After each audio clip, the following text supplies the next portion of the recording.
what is ADHD? If you look at the list of symptoms that are contained in the official diagnostic manual, they're divided up into 3 groups. One is hyperactivity, and listed under hyperactivity are symptoms like won't sit still in chair, gets up out of chair, won't stand on line. Another is inattention. The kid doesn't pay attention to the board, he doesn't hear the teacher talk, and his mind wanders. She's writing poetry in her head instead of listening in class. And the third is impulsivity. That contains my favorite one.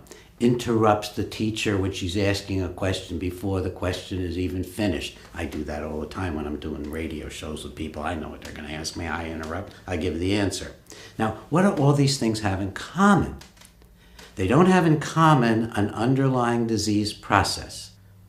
They don't spring from a common biological source. ADHD is actually a list of behaviors that make trouble for teachers, that cause teachers to have to pay attention to the child. What psychologists and psychiatrists did was to look at all the minor behaviors in a classroom that cause a problem. The talking out of turn, the interrupting, the not writing everything down, the talking to your neighbor, all the minor stuff. And in order to sell drugs, convinced teachers that this was a disorder. Now, when they give the drug, doesn't matter what it is, Ritalin, Adderall, Strattera, behavior is suppressed. Lo and behold, the next day in class, 1 dose, and little Johnny isn't doing much anymore. Little Johnny's easier to be around. In fact, little Johnny isn't there as much as he used to be because his brain has now been suppressed by the psychiatric drug.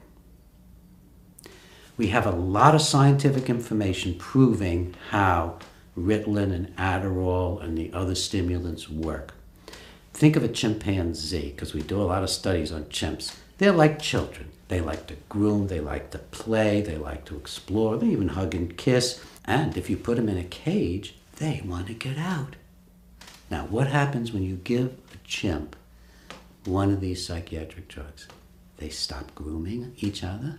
They stop playing, they stop smiling, they stop hugging, they stop kissing, and they stop trying to escape.